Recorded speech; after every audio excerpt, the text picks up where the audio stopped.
की इस वीडियो में आप सभी के लिए चौकीदार भर्ती प्रक्रिया 2026 का ऑफिशियल विज्ञापन लेकर आए। यदि आप भी 10वीं पास हैं तो चौकीदार की इस स्थायी भर्ती प्रक्रिया में फॉर्म अप्लाई कर सकते हैं, यानी कि परमानेंट चौकीदार की वैकेंसीज है। और इसमें आपकी जो एग्जाम होगी वो 50 अंकों की होगी और आपके पासिंग मार्क्स इस वैकेंसीज में रहने वाले हैं 30%। ठीक है, 30% आपको इसमें पासिंग मार्क्स प्राप्त करने हैं और ये आपकी एक स्थायी नौकरी है। वेतन आपको मिलेगा 18,000 से लेकर 56,900 रुपए पर मंथ वेतन मिलेगा। कितनी दौड़ होगी वो डिटेल से हम आपको इस वीडियो के माध्यम से बताएंगे। तो उम्र 18 से लेकर 40 वर्ष के जो कैंडिडेट है वो अप्लाई कर सकते हैं। और फ्रेंड्स यहां आपको इस भर्ती प्रक्रिया की बेसिक इंफॉर्मेशन समझाई है। तो सबसे पहले आप देख सकते हो भर्ती आपकी जो रिक्रूटमेंट है वो किस पोस्ट के लिए है। तो यहाँ विवरण आपको बताया गया है। पद का नाम आपको क्या बताया गया है, चौकीदार, ग्रामीण चौकीदार और जिलेवार ये आपकी वैकेंसीज है। ठीक है, जिलेवार ये वैकेंसीज है और इसमें आपकी अंतिम तिथि है 21 अप्रैल 2026। 21 अप्रैल 2026 तक आपको इस वैकेंसी के लिए फॉर्म अप्लाई करना होगा। इसके साथ फिर आपको इसमें क्या बताया गया, वेतन क्या मिलेगा, 5,200 से लेके 20,200, ग्रेड पे आपको 1,800 मिल जाएगा। यानी कि जो आपका प्रारंभिक वेतन है वो है इसमें 18,000 से लेके 56,900 रुपये पर मंथ आपको इसमें वेतन मिल जाएगा। तो ऑलरेडी आपका जो वेतन है इसमें अच्छा मिल रहा है आपको। इसके साथ मैट्रिक्स लेवल 1 और 7वें वेतन आयोग के अनुसार आपको इसमें वेतन मिल रहा है। इसके साथ ये जो पोस्ट आपकी है चौकीदार की, ये आपकी नियमित पोस्ट है, स्थायी पोस्ट है, स्थायी आपको वैकेंसीज मिल रही है। और इसके साथ फिर आपको इसमें क्या बताया गया है, अनिवार्य पात्रता आपको क्या बताएगी। तो इस भर्ती प्रक्रिया में आपको बताया है कि यदि आप 10वीं पास है तो इस वैकेंसी के लिए अप्लाई कर सकते हैं। शैक्षणिक योग्यता किसी मान्यता प्राप्त बोर्ड से 10वीं मैट्रिक उत्तीर्ण है तो आप इस वैकेंसी के लिए अप्लाई कर सकते हैं। इसके साथ आवासीय योग्यता है, उम्मीदवार को संबंधित बीट क्षेत्र का स्थायी निवासी होना चाहिए। यानी कि बीट, जिस पुलिस बीट के अंतर्गत आपका क्षेत्र है वहां का निवासी होना अनिवार्य है। तो बीट क्षेत्र आपको इसमें विशेष ध्यान रखना है। इसके साथ चरित्र, उम्मीदवार का कोई भी आपराधिक इतिहास नहीं होना चाहिए, चरित्र सत्यापन अनिवार्य होगा। यानी कि पुलिस वेरिफिकेशन आपका होगा। ठीक है, पुलिस वेरिफिकेशन होगा, इस बात का ध्यान रखना है। और इसमें फिर आपको इसमें एज लिमिट बताई गई है 1 जनवरी 2026 को। ठीक है, कम से कम 18, अधिकतम आपकी उम्र सीमा 40 वर्ष है तो आप इस वैकेंसीज के लिए अप्लाई कर सकते हैं।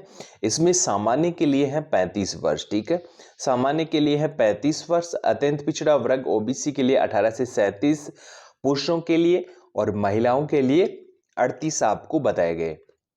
इसके साथ अनुसूचित जाति, अनुसूचित जनजाति के 18 से लेके 40 वर्ष इसमें आपकी एज रखी गई है। इसके साथ फिर आपको इसमें शारीरिक दक्षता परीक्षा, दौड़, विस्तृत सारणी आपको बताई है। तो आप देख सकते हो चयन के लिए 1 मील की आपकी रेस होगी, 1.6 किलोमीटर की दौड़ आपकी होने जा रही है। इस रिक्रूटमेंट में 1600 मीटर की रेस है जो आर्मी में होती है वो आपकी यहाँ होगी। और ये आपको कितने मिनट में करनी होगी, यदि आप इसी दौड़ को 5 मिनट या इससे पहले करते हैं तो आपको 20 अंक मिलेंगे। तो आपको दौड़ के अंक मिल रहे हैं। ठीक है, दौड़ के अंक मिल रहे हैं, 50 अंकों की लिखित है। लिखित के बाद आपके जो 100 अंक है वो किस प्रकार प्लस किए जाएंगे, तो इस बात का विशेष ध्यान रखना होगा कि यदि आप ये दौड़ 5 मिनट से पहले करते हैं तो आपको 20 अंक मिलेंगे। 5 से लेके 6 मिनट तक आप ये दौड़ कंप्लीट करते हैं तो आपको 10 अंक मिलेंगे।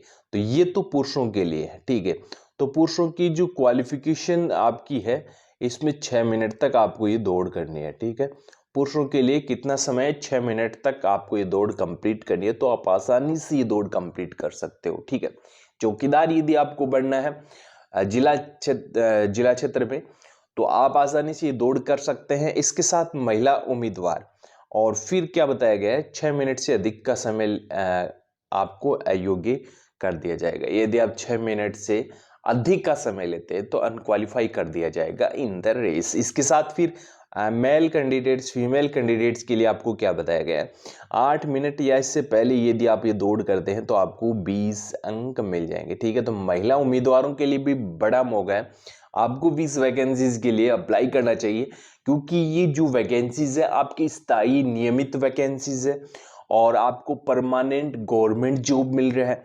और कम पढ़े लिखे जो अभ्यर्थी हैं 10th पास है अप्लाई कर सकते हैं। इसके साथ 8 से और 10 मिनट तक का यदि आप समय लेते हैं तो 10 अंक मिलेंगे। और 10 मिनट से अधिक कोई महिला उम्मीदवार इस भर्ती प्रक्रिया की दौड़ कंप्लीट नहीं कर पाती है तो उनको भी अनक्वालिफाई कर दिया जाएगा इन द रेस। इसके साथ फिर आपकी नेक्स्ट आपको क्या बताया है, नेक्स्ट आप देख सकते हो शारीरिक मापदंड। शारीरिक मापदंड में आपको क्या बताया गया है फिजिकल स्टैंडर्ड में, तो यहाँ श्रेणी है आपको बताइए सामान्य पिछड़ा वर्ग 160 SC ST 155 महिला 148 सेंटीमीटर हाइट होना अनिवार्य है। इसके साथ फिर आपको क्या बताया गया चयन प्रक्रिया सिलेक्शन स्टेप आपको बताया लिखित 50 अंकों की होगी, ठीक है। लिखित आपकी इसमें 50 अंकों की ही होगी, ठीक है। 50 अंकों की लिखित होगी। क्षेत्रीय भाषा, सामान्य ज्ञान और स्थानीय भूगोल से संबंधित वस्तुनिष्ठ प्रश्न, पासिंग मार्क्स 30% है, ठीक है। 30% आपके पासिंग मार्क्स रहने वाले हैं। इसके साथ आपको क्या बताया गया ये विशेष ध्यान रखना होगा, इसमें आपकी जो एग्जाम है वो 50 अंकों की है। और इसके साथ शारीरिक परीक्षण, दौड़ और शारीरिक माप आपकी ऊंचाई वगैरह होगी। और इसके साथ फिर आपको इसमें बताया मेरिट लिखित परीक्षा और दौड़ में अंकों में के आधार पे आपका जो फाइनल सिलेक्शन किया जाएगा, ठीक है। तो इसमें आपकी लिखित परीक्षा की नंबर जुड़ेंगे, ठीक है, और आपके दौड़ के नंबर जुड़ेंगे और उसी के आधार पे आपकी मेरिट बनेगी। फ्रेंड्स आप देख सकते हो इस वैकेंसीज के जो आवेदन है वो आपके कब से भरे जाएंगे। आवेदन प्राप्त करने की प्रारंभिक तिथि है 1 अप्रैल 2026। 1 अप्रैल से आपकी इस वैकेंसी के फॉर्म स्टार्ट हो चुके हैं। आवेदन प्राप्त करने की अंतिम तिथि है 21 अप्रैल 2026। 5 बजे तक जो है आपको ये फॉर्म अप्लाई करना है। और ये जो फॉर्म है वो ऑफलाइन मोड से भरा जा रहा है, ठीक है। ऑफलाइन मोड से ये फॉर्म भरा जा रहा है। और ये आप देख सकते हो आपको क्या बताया गया है, आप देख सकते हो कंप्लीट जानकारी आपको यहाँ बताई गई है। जिला अंतर्गत चौकीदार सर्वज्ञ के पदों पर सीधी भर्ती प्रक्रिया हेतु आपका ये विज्ञापन आपका जारी हुआ है। इसके साथ यहाँ आपकी वैकेंसी जारी हुई है जिले वाइज। 80 वैकेंसीज आपको यहाँ मिल रही है, ठीक है। और इसमें 900 वैकेंसीज, ठीक है। और इसके साथ आपकी जो जिले वाइज वैकेंसीज है वो निकल के आ रही है। तो आप हमें कमेंट कर सकते हैं, हम आपको कमेंट में आपके जिले का नोटिफिकेशन उपलब्ध करवा देंगे। तो आपको सबसे पहले स्टेट लिखना है, ठीक है। आपका जो भी स्टेट है वो लिखना है। इसके बाद आपको जिले का नाम लिखना है और इसके बाद हम आपको ये PDF है वो उपलब्ध करवा देंगे। टेलीग्राम चैनल पे मैंने ऑलरेडी सभी PDF की जो है PDF डाल दी है सभी वैकेंसीज की। तो आप डायरेक्ट वहाँ से भी डिटेल्स प्राप्त कर सकते हैं। यदि आपको टेलीग्राम चैनल नहीं सर्च करना आता है तो नॉर्मली आपको कमेंट कर देना है। इसके साथ फिर आपको क्या बताया गया, परीक्षा शुल्क है 100 रुपये, ठीक है। 100 रुपये का आवेदन फीस आपको इस वैकेंसी में देना होगा। न्यूनतम शैक्षणिक योग्यता मैंने जो पहले आपको बताई है 10th पास यदि आप हैं तो इस वैकेंसीज के लिए अप्लाई कर सकते हैं। यहाँ थोड़ी सी गलती हमारे से हो गई है, वो आपको विशेष सुधार लेनी है। वो ये है कि 2026 हमने यहाँ बता दिया और एज की गणना जो की जाएगी वो 2024 से की जाएगी, ठीक है। इस बात का विशेष ध्यान रखना है। ये नोटिफिकेशन में है, ये छोटी छोटी गलतियां ही आप जो है फॉर्म अप्लाई नहीं कर पाते हो, आपके एडमिट कार्ड नहीं आते हैं। इसी वजह से इसमें अब डिपार्टमेंट जाने क्यों इसमें 2024 दिखाई है, लेकिन 2024 एज की गणना की जा रही है। भर्ती प्रक्रिया लेकिन 2026 में निकल रही है। लेकिन यहाँ आपकी उम्र सीमा एक की जो गणना है वो 1 जनवरी 2024 से की जा रही है। इस बात का विशेष ध्यान रखना होगा आपको। और यहाँ लिखित परीक्षा, शारीरिक दक्षता परीक्षा संबंधी डिटेल्स आपको बताई गई है। तो फॉर्म भरने से पहले ये जो ऑफिशियल विज्ञापन जारी हुआ है उसी के अकॉर्डिंग ही आपको फॉर्म अप्लाई करना है, ठीक है। 21 अप्रैल तक आपको इस वैकेंसीज के लिए अप्लाई करना, कोई फेक जानकारी नहीं है। देवघर जिला पंचायत की ओर से ये फॉर्म आ चुका है। और यदि आप ऑफिशियल वेबसाइट इसकी देखना चाहते हैं तो ये इसकी ऑफिशियल वेबसाइट है। इस ऑफिशियल वेबसाइट पे आप जाके इस वैकेंसीज की अधिक जानकारी प्राप्त कर सकते हैं। इसमें ये भी कहा गया है कि वैकेंसीज को हम घटा और बढ़ा भी सकते हैं। तो उम्मीद करते हैं प्लस ही वैकेंसीज हो आप सभी के लिए। और इसमें आपको पूर्ण रूप से भरा हुआ फॉर्म जो है आपका 21 अप्रैल से पहले पहले पहुंच जाना चाहिए। जो एड्रेस आपको अभी बताया जा रहा है ये कार्यालय प्रभारी पदाधिकारी जिला सामान्य शाखा सामराणी भवन कोर्ट रोड देवघर। तो इस एड्रेस पे आपका जो फॉर्म 21 से पहले पहले पहुंच जाना चाहिए। आवेदन किसी भी परिस्थिति में हाथों हाथ स्वीकार नहीं किया जाएगा, बाय हैंड आपका फॉर्म जमा नहीं होगा।